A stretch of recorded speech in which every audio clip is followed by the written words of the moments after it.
But now for a little bit of fun, Jack Perkins. It's a jumbled up grid. The top 8 from qualifying have been flipped and sent to the back.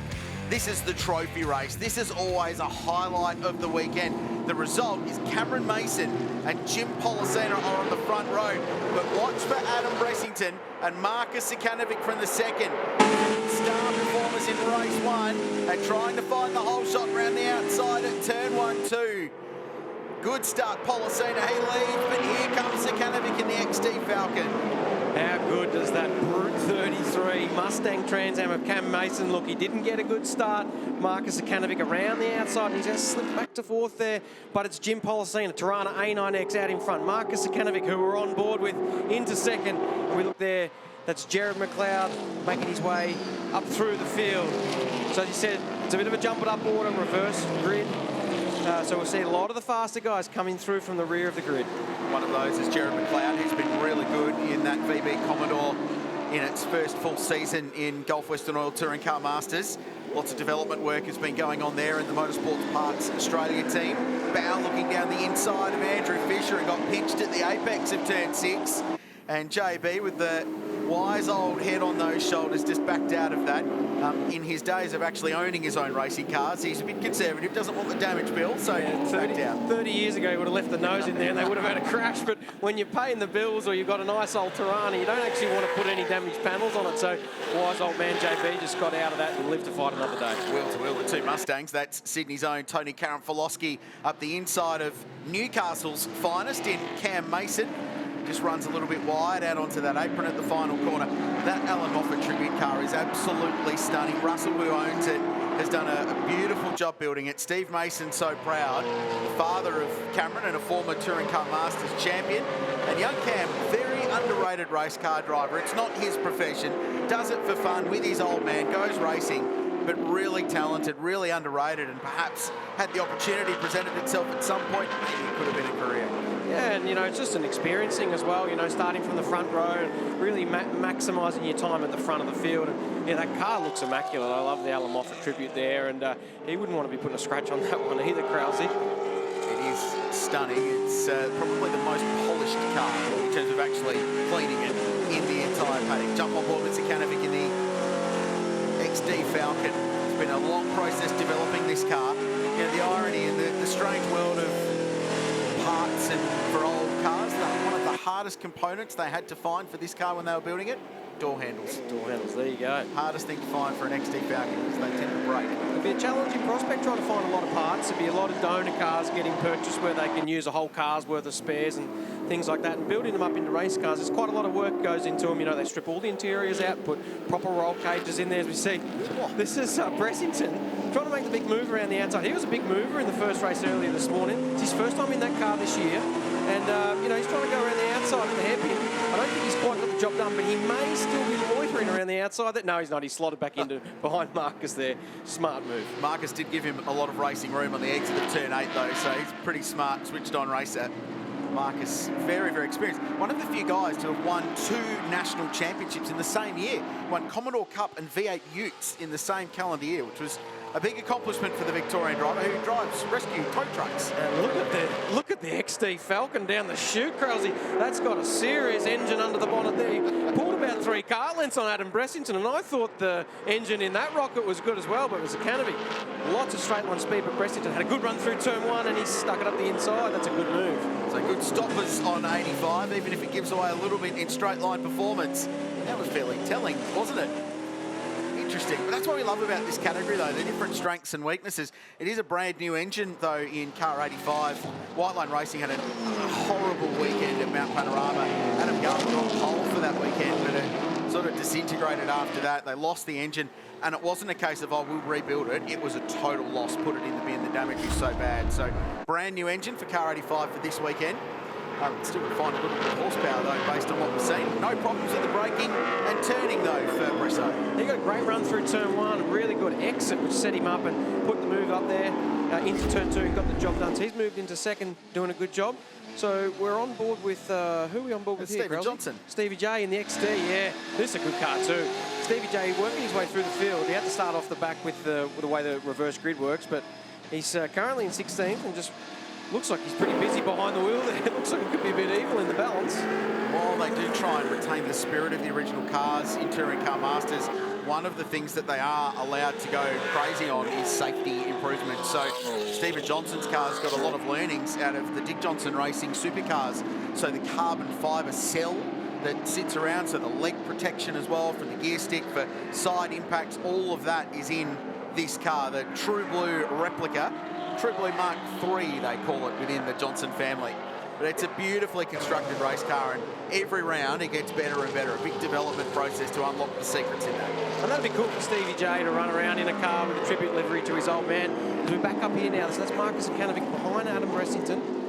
Oh, no, it's not. It's Karafilovsky. So Marcus is dropping back a bit through the field here. So maybe there's some handling balance issues there, Krause, with Tikanovic's car. He's just dropping back a bit through the field. The other thing to think about perhaps with this race, because you get points for starting and points for finishing, but otherwise it doesn't affect the championship order. Quite often they'll throw an older set of tyres on for this one to just get through it, get to the checkered flag, keep your good rubber for the championship points paying races, because otherwise it doesn't overly affect the weekend. So might be something that the Zakanovic team have played with for this car, and we've talked about the fact in various categories today that Sydney Motorsport park pretty hard on the tyres, especially with these big heavy cars that slide around and move around a lot. So high sidewall tyre that moves in itself, and then a car that's almost in a perpetual state of drift. It's pretty hard on the rubber. And you can see that right in onboard there with Marcus, you know, looks very grip limited, and the minute he touches the throttle, it cranks into a lot of oversteer. So I think you might be onto something there. Might be reusing an older set of tyres. Gets gobbled up by Mark King, who goes through. The Queenslander moves to 5th place. Cool to see Kingy back in the sport, really enjoying his racing. In fact, he was super keen just to run under lights last night. Just wanted a session at night. Said he hasn't done a lot of night racing before. It's great to see Kingy back out there. Like, he's a big supporter of Australian motorsport. He owns a business, King Springs, supply most of the springs to the supercars teams and a lot of the other formulas up and down pit lane. So he's a great guy, and he loves driving these old rockets. And it would have been quite fun for him to come back here and drive last night under lights. He loves the family atmosphere at White Line Racing too. He and the Middleton family are very, very close, and a couple of years ago he had a bit of a sabbatical, had a back issue that needed some surgery, so he took a couple of years out of the sport and then obviously sat aside for 2020. But back when he was running full-time with his team, he and Bob and some of the crew would go fishing after a round at Darwin and go and catch some barramundi. A really cool family environment there. Really good driver, and you mentioned King Springs. They're just an Aussie success story, and had a chat to him about that recently. He said, mate, we've never been busier. There is so much demand for their products, both in the aftermarket road car industry, but motorsport as well. Johnny Bowes catching them here, Krause. He's currently in 5th, right on the back of Kingy. He's looking to make a move. Kingy's going to have a look around the outside into the hairpin. That's a long way to go. I'd be surprised if John Bowes doesn't sneak up the inside. He's alongside Kingy. Bit of a tap in the rear quarter panel. Just letting him know I'm here. Two experienced hands at this kind of racing, having a good scrap. Kingy will be loving fighting with John Bowes too. So too Tony Karafilovsky. Tony's won a couple of TCM races in that Mustang. He's a Sydney-sider. Started racing in this category in a little 2-litre Alfa Romeo, actually, when TCM had a baby car class. Cam Mason started in that too, in a Datto 1600. Here's JB on the inside, down the front straight. Has the Tirana got the Mumbo to get the job done on Kingy? No, he's got to slot back into turn 1. That's 5 litres versus 6 there. So there's probably 100 horsepower between them, if not a little bit more. The Tirana's a bit slipperier though. True, It's a bit of a smaller body shape, so. And there you go. Bowie, big look around the outside. Sometimes you can make the move stick around there at turn 2 because you end up on the inside for this turn 3, the right-hander. Bowie just went a little bit too deep there and wasn't able to hang around the outside. And hello to everyone in Bendigo watching on Bendigo Retro and Muscle Cars, and Gary O'Brien prepared this car. We've just seen an action-packed Super Cheap Auto TCR race. Luke King was in the thick of it. He's down in pit lane chatting to Jess Dane. Indeed, I did track down Luke King. Luke, it wasn't an ideal race for you. You left scratching your head a bit. Can you tell us what happened? Yeah, well, there was a technical term that you gave us before that I won't say on national television. Yeah, look, a bit disappointed, very frustrated driving behind that Honda there. We've added a few more black stripes to the front of the ASV Audi RS3. We've got a lot of people here this weekend, so it's just disappointing to be running down the back there.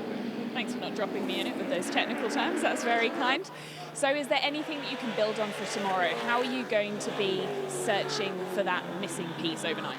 Well, obviously we'll do our debrief as we always do, but the good thing is we've got a very fast teammate who's just put the other car on the podium. So we'll have a look at it. We made a pretty radical setup change in qualifying, so we may go Chaz's way. I don't really know. We'll have to speak to Chris, but Chris Stuckey works for Triple Eight, so if you guys employ him, I'm sure he'll be able to tune the car up, and we've got some good green tyres for tomorrow, so fingers crossed, we should be good. You've definitely got a good team behind you as well, so you should be able to find that. Is the championship at all on your mind at this point? Because you're running a really strong third, and that race won't have helped that campaign. Yeah, 100%. We've got, Josh Buchan's running up the front there, and he's who we're sort of fighting with for rookie as well. So it's definitely on our mind, but this might sound a little bit vanilla, but we're just taking it every day at a time, and you can't think about the end game until you're actually there. So I'm glad we finished. We didn't get, caught up in any trouble there. So, we'll just keep trucking along and keep this Mount-I thing up the front. Thanks very much. Cheers. Back to you guys. Yeah, thanks, Jess. Luke King's had a really good season so far. Tough day today, but sure we'll bounce back tomorrow. Hey, we got a battle for the lead on here. Adam Bressington, released from that battle pack, has hauled in race leader Jim Pollicina. Now, Bressington in car 85 is a 5-time TCM winner. In fact, he won the only round held in 2020 at the Adelaide 500 for White Line Racing. Jim Pollicina is a class champion twice, but yet to win a race outright. So there's a bit on the line in this one. It's his first time driving the two-door A9X hatchback Tirana. He's got a round winner behind him. This is a cracking battle. It is. And we watched Adam Bressington in the first race today and just was passing cars and showing lots of speed. He's got a good turn of speed here. Just got to be real gentle on the exits of the turns. Whenever you light the rear tyres up, you do lose a lot of time on the exits of the corners. You can see Jim Pollicina doesn't have that. He's got good drive off the corner, so it's going to make a passing manoeuvre very difficult, but it looks like Bressington's got good speed, especially here as there's wave double yellows. There's the Tirana of Alan Hughes was parked up on the inside of the wall here. There he is there. So double wave yellows means you cannot pass in that zone, so that's a good passing opportunity now gone for the drivers. They'll keep those double wave yellows until the end of the race. And we've seen how good Bresso is under brakes and into turn two. Key overtaking opportunity. So he's going to have to find another place to get the job done. Compelling battle for the lead. Just before we heard from Luke King in pit lane, we saw glimpses of Ryan Hansford and Ryle Harris resuming their battle from race one. It was a little bit controversial, the Peters Motorsport teammates. They got into each other at turn two, and ultimately it cost Ryle because he had a puncture. I spoke to the team boss, and race control said racing incident, fair bump, play on.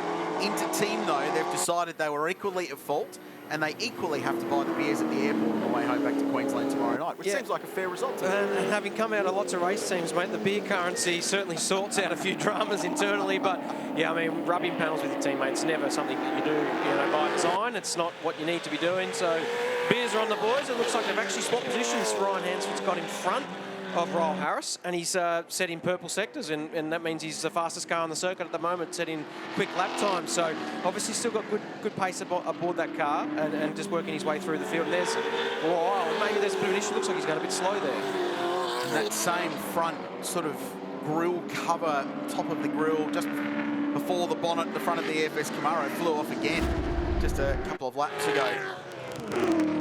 Was it an issue or just a massive sideways? He was oversteer? Nice. It reminded me of Paul Stubber. I drive with a bit of oversteer, the opposite lock. That was good from Ryle, a bit of car control, but certainly not the fastest way around, and doesn't look after those Hoosier rear tyres that well. But we've got a three-way battle here for the lead now. Bowie's caught up to the back of Bresso in second, and Jim Pollicina out in front. It'll be interesting to see if JB can chip away at this and maybe sneak a second or a win here. You would never, ever put it past the six-time TCM champion. 100 race victories to his credit in this championship. Waved the bat, brought up the century down at Simmons Plains in the opening round of the championship at Race Tasmania, and now looking for a move on Adam Bressington, who I think might be out of tyres in 85. But JB just got the thing stopped without crashing into the side of the white line Camaro there. Yeah, so he's set up for the move and he's pulled out and he's committed to braking later, and then the opportunity closed and he just had to jump on the brake pedal a bit harder. It's locked the rears and had a bit of an opposite lock on approach to the corner and again into the hairpin. So JB's pushing hard in that Tirana. Having a massive go. He's spoken about motorsport being such a tonic that keeps him going, that he just so loves and enjoys over the years, and more so now than ever, perhaps. Bresso really struggling with 85. But all this is doing, as we get to start the final lap of the race, is giving Jim Pollicina some breathing room out in front. Yeah, that's really stretched the gap to the leader. And just looks like Adam Bressington's car is just a little bit aggressive on the rear tyres. So whenever he carries a lot of corner speed and gets on the throttle in that exit part of the corner, the car just snaps into an oversteer, and he's really juggling that. And you can see that in those last two turns. And Bowie's been able to get the job done. And he goes defensive into turn 2. And JB's got the job done there into second, and Adam Bressington in third. And those flags are clear up there now, so the drivers know the car's parked there, so racing can resume. But JB, who had the reputation in touring car racing of being the hardest man in the sport to overtake. Let's go back. Stephen Johnson and Raul Harris, who's just doing a drifting demonstration now by the looks of it in the EFS Camaro. I'd throw a small wager that he's just put the old rubber on for this race, Jack. Just throwing it out there. Yeah, I think once you start doing more than one of them, it's probably happening by chance. Yeah. Nice smoke coming off the tyres there. I'll give him that. It was a nice slide. He was probably showing off in front of Stevie J. Get some style points for that in drifting competitions. Bowers right there to the back of Jim Pollicina. Jim's a vastly experienced driver at Sydney Cider. He's won class titles in Super 3 competition in an ex-Tasman Motorsport Commodore, but he's up against one of the best in the business, and Bale sends it round the outside. It's the final lap of the trophy race at Sydney Motorsport Park. JB's in the good spot here. He's going to be on the inside for the two left-handers. If he can hold the outside here. No, he doesn't. Great racing. Respect shown between the two of them. Pollicina slows him right up in the final corner. Bressington's in this as well, and he'll be quicker in a straight line on the run than the two Holden Tiranas. Can Pollicina hold on to win his first ever TCM race? It'll be a close run thing, but Jim beats the 6-time champion. Well driven Jim Pollicina.